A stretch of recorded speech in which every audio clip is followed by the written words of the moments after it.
Hi viewers, Dr. Kundan here. Good morning very. निर्मल काया physiotherapy centre Rajendra Nagar Patna.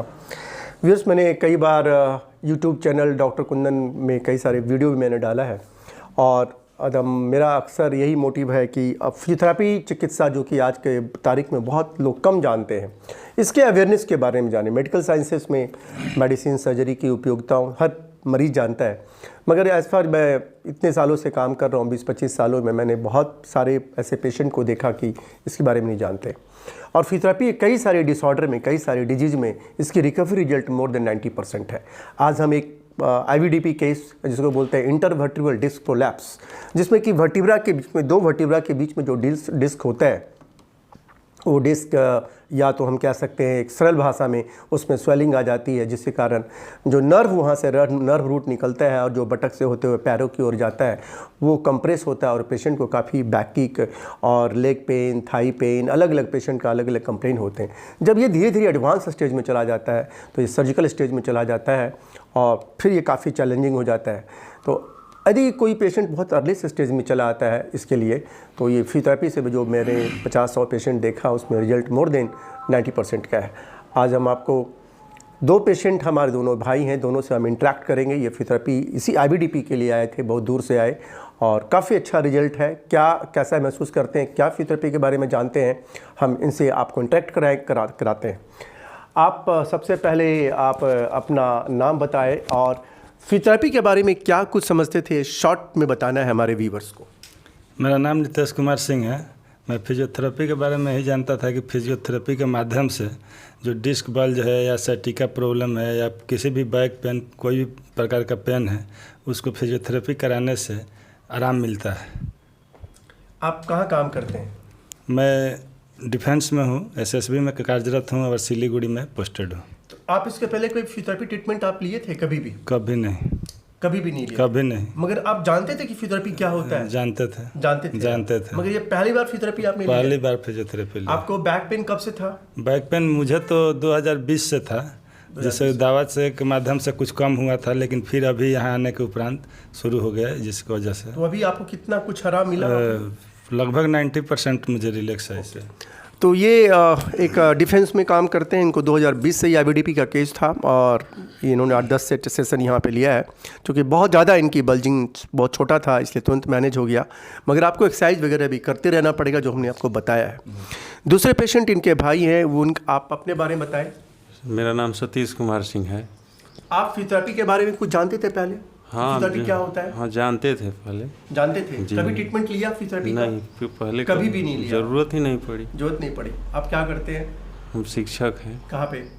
Siwan में। तो ये पेन आपको कब से था और कितना इससे आपको परेशानी हो रही थी? हल्का हल्का 1-2 साल से था, लेकिन अभी 10-15 दिन पहले से तेज हो गया। मतलब किस प्रकार का पेन था? चलने में दिक्कत, उठने में, बैठने में, किस प्रकार का दिक्कत होती थी? चलने में, उठने में, बैठने में हर प्रकार की दिक्कत थी। तो अभी आपने जो ये 10 दिन जो असेसमेंट किया और पहले में और अब में क्या क्या अंतर आया?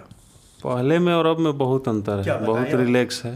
दर्द क्या होता था जो अब नहीं हो रहा है? दर्द बहुत होता था, लेकिन जो अब दर्द नहीं है। नहीं हो रहा है। तो ये दोनों भाई का मैंने अभी, लेकिन जैसे मैंने आपको पहले बताया कि ये पूरा अभी ठीक नहीं हुआ होगा, क्योंकि जो बल्ज का जो साइज़ होता है ये 8-10 दिन में कम होता पूरा नहीं है।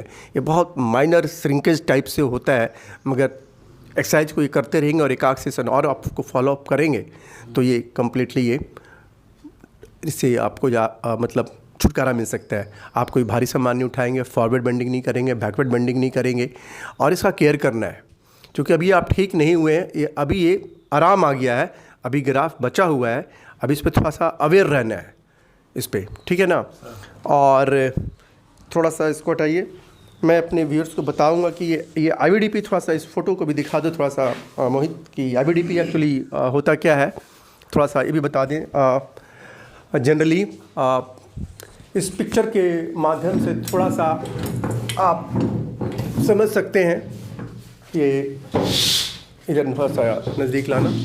ये भी पिक्चर है, ये पिक्चर का वर्टिब्रास देख, फोटो आ रहा है इधर। हाँ, ये वर्टिब्रास को आप देख रहे होंगे, ये सर्वाइकल का वर्टिब्रा है जिसमें कि बीच बीच का जो डिस्क है ऐसे ये सर्वाइकल से ये लंबर में भी होता है, और ये देखिए वर्टिब्रल आर्टरीज़ है। तो यही वर्टिब्रल आर्टरी जो होता है लंबर एरिया में भी जाता है, सर्वाइकल में भी जाता है, और जब कोई बल्जिंग होता है, कोई बल्ज होता है तो ये आर्टरी और समटाइम जो नर्व है, ये यहाँ पे देखिए भी नर्व का रूट भी दिख रहा है, ये नर्व रूट भी दिख रहा है। तो यही नर्व रूट दबने लगता है तो हाथों में प्रॉब्लम आने लगता है। यदि ये स्पाइन में दबता है तो ये बैक में पेन आने लगता है। तो ये दिस इज़ द नॉर्मल है। इसका दूसरा फोटो आप यहाँ भी देख सकते हैं कि ये जो डिस्क है इसके ये देखिए ये बाहर निकला हुआ है, ये छोटा सा स्ट्रक्चर ये निकला हुआ है, और ये रूट को ये दाब रहा है। इस रूट को दाबने से ही ये परेशानी आना स्टार्ट हो जाता है। This is the basics of disc bulging, और एक क्लियर पिक्चर है, सो आप यहाँ से भी समझ सकते हैं। आप एक्चुअली तब ये बहुत क्लियर फोटो है, ये लंबर एरिया का आप इसमें आप देख रहे होंगे। थोड़ा सा क्लोज दिखाओ थोड़ा सा, ये देखिए this is the bulging disc. इसमें ये नॉर्मल डिस्क है ब्लू कलर का, जिसमें कहीं कोई ग्रो नहीं है, और ये देखिए थोड़ा सा ग्रो कर गया है, यही बाद में बड़ा होकर हर्निटेड डिस्क हो जाता है। तो फिजियोथेरेपी से जो भी electrotherapy, laser therapy, IFT therapy और कई सारे मैनिपुलेशन से इसमें थोड़ा सा मॉडरेट श्रिंकेज आता है और रिलैक्सेशन मिलता है with some exercises, and result is more than. दवाई भी आप साथ साथ में लें आप, 80 to मैं कह सकता हूँ 90% है। Thank you.